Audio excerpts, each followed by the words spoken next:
sa ating sponsor na taga-focus door to door.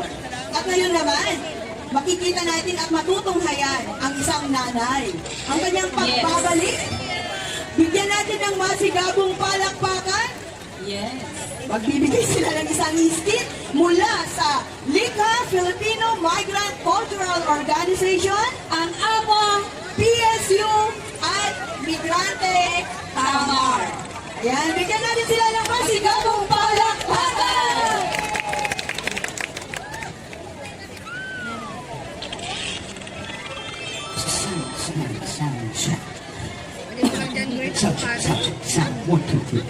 Lagay mo ng green avocado. Sa bayan ng Silangan, may isang magandang bayan na mula sa gandalang ambag ay naging makabuluhan ang ambag. Dito magsisimula ang ating Ka na eh. Tananan,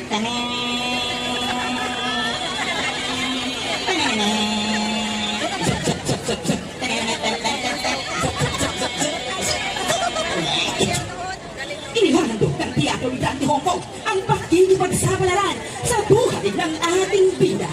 Mula sa lupaing senior citizen na ang bigas. Mabangis ang presyo ng langis. May bayad ang batayang serbisyo, pero may listahan ng ayuda.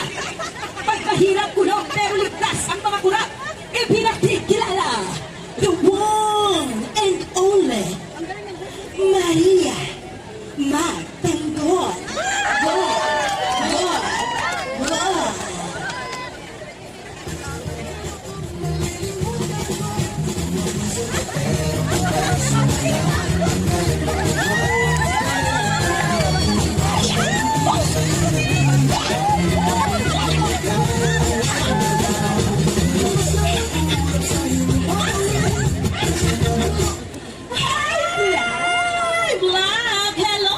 Hello sa ilang piraso kong followers. Get ready with me. Tara na sa farm and meet my bestie. This is Maria Magtanggol, your social media influencer in the farm. Cara, and please meet my Cara the Carabao. Ang hirap talaga ng buhay. Magsasaka ka buong maghapon. Ang mahal ng gasolina. Tapos sa anihan, konti lang ang aanihin. Pagdating pa sa bentahan, lungin dahil sa malaki ang gastos. Pinabaral pa ang presyo. Di na nga makabayad sa utang. Madadagdagan pa ang utang ko na pambili ng binhet, studio. Wala nang pang-repair sa saklay ni Itay. At si Junjun. Mag-aaral na sa pasukan. At higit sa lahat, ikaw na lang, Cara.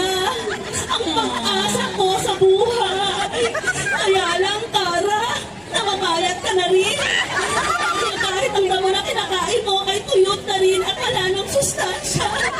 Paano na? Paano kung wala ka na? Paano ang sinasaka? Kung maging ikaw, Cara, ay tuyot na. Di ko alam kung paano. Bigla nag-flashbulb moment ang ulo ni Maria. Aha! Alam ko na! Makakapag-broad na lang ako! Nay! Tay! Junjun! Tutong! Nangangamit bahay! Mag-a-abroad ako! Si Maria. Yes! Mag-abong! Di bale, saka ko na lang siya haharapin. True love can wait. Ikaw! Dito muli magsisimula ang ating kwento.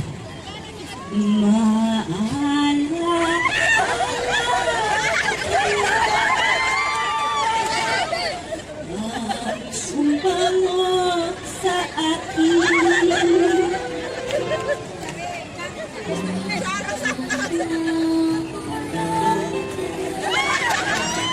Hinga at sarot. Itago na lang ako sa alang Maria. Ang aking ibabahagi ay ang kwento kung paano ako naging superhero. Hindi po ako bird. Hindi Hindi rin po ako plain. Lalong hindi ako si Superman. Hindi po ako lumulunok ng bato. Ayoko ng bato. Hindi po ako si Sangre na tagapagmana ng mga brilyante. Lalong hindi ako anak ni engineer o kontraktor. Wala akong kamag-anak sa DPWH. Wala rin po akong dugong Marcos at dugong Duterte. Katulad mo, mula po ako sa farm na isinanla ng pamilya ko. Naging isa rin po akong punyang. At ito ang aking kwento. Marami sa atin ang may mga pangarap sa buhay na kadalasan ay hindi nakakamit. Hadlang ang mga problemang pilit pinagtatakpan ng gobyerno ito kahit alam natin hindi malulutas ang kahirapan sa bansa sa pamamagitan ng mga ayuda, foreign investments at labor export program. Mga tanong sa mga bagay na ang kasagutan ay ikinukubli ng ilan sa pagsuntok-suntok na lang sa hangin o pagsasawalang bahala, pang-to-troll at red tagging. Puntong hininga. Mga mahal kong manood, ating pagsaluhan ang kwento ni Maria, ang dalagang umaharap sa hamon ng realidad. Go si Maria, punta sa Manila para mag-apply sa ahensya. Sumakay ng bus, sumabit sa jeep, nakipagsiksik at sa tricycle, tumulay sa alambre, nag-skipping rope at dahil sa sobrang traffic, naisip na lang ni Maria mag-MRT, subalit, tumirik ang drive. Kaya naglakad na lang si Maria. Lakad, takbo, lakad,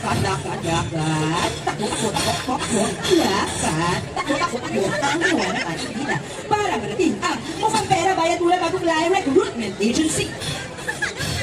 Sa wakas, nakarating din ako. Anong kailangan mo? Nakakapay po ako sa kabro. Saan mo gusto magtrabaho? Nag-isip si Maria. Kahit saan po. Basta may dulyan. Pwede. Meron, sa hangkang. At binigyan si Maria ng listahan ng dapat niyang bayaran. Birth certificate ng munisipyo, attended ng PSA, NBI clearance, barangay clearance, medical clearance, and 201, after PHEV, SSS medication, mandatory insurance, pag-ibig by forever, manuwala, name it, we have it, understand? Okay po. Ano po yun? Pero kailangan mo magbigay na down payment para sa libreng video fee, libreng internet fee, libreng uniform fee, libreng photocopies fee ng iyong mga documents, at saka para sa libreng food and accommodation fee habang nag-training fee ka. Training! You know training? Halika, kakatawa ka yan! Meron! Siyempre, di pwede mo ko lang. Training! Halika, tuturuan kita. Kapi na rin kayo, ganito yan. Kayo.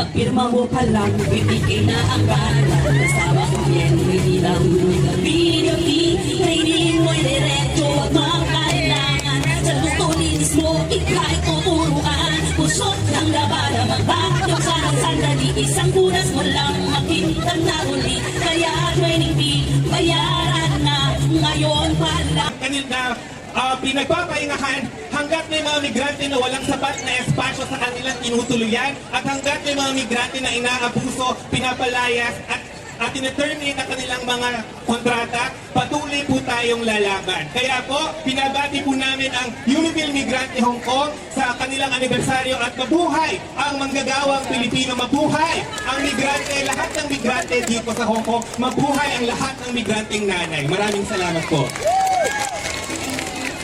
Maraming salamat. Maraming salamat mga kasama. Ngayon po, ito na yung pinakamahalagang bahagi ng ating programa. Nagagalak po ako na ipakilala sa inyo ang ating panauhing pangdangal na nagmula pa sa Pilipinas. Excited na ba kayo? Yes! Siya si Claudio Romagonis, isang tanyag na unionista na may higit 22 taon ng pamumuno at pag-oorganisa sa hanay ng mga manggagawang Pilipino. Tubong Ligaw Albay. O, sino na mga taga-Albay dyan? Kaway-kaway. Ay, ang dami.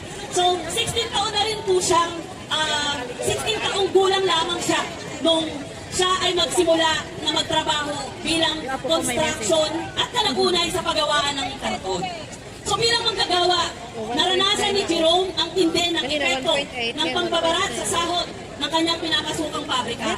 Naging konduktor din siya sa bus, sa Pasville Pascual Liner, parang hindi ko na alam yung Pascual Liner, Incorporated. Ibig sabihin, ganun na po talaga katagal ang ating bisita sa union. At sumali po siya sa union at sa Workers Union or NAPNU KMU. So sa kanyang paglahok sa pakikipaglaban para sa karapatan at kagalingan ng mga manggagawang Pilipino, naging unionista siya. Sa murang edad ay nagsimula na sa kanyang pagkamulat sa konkretong kalagayan ng pinakapinguri. Kung yaman at yaman ang pag-uusapan, napakayaman po ng ating bisita. Napakayaman po sa karanasan. Mula sa hanay ng mga pagawaan hanggang sa kalsada. Tunay na tagapagpanggilan ng karapatan at katarungan para sa mga ordinaryong Pilipino at manggagawa. At noong 2022, naging National Council member ng Koalisyong Makabayan si Ka Jerome.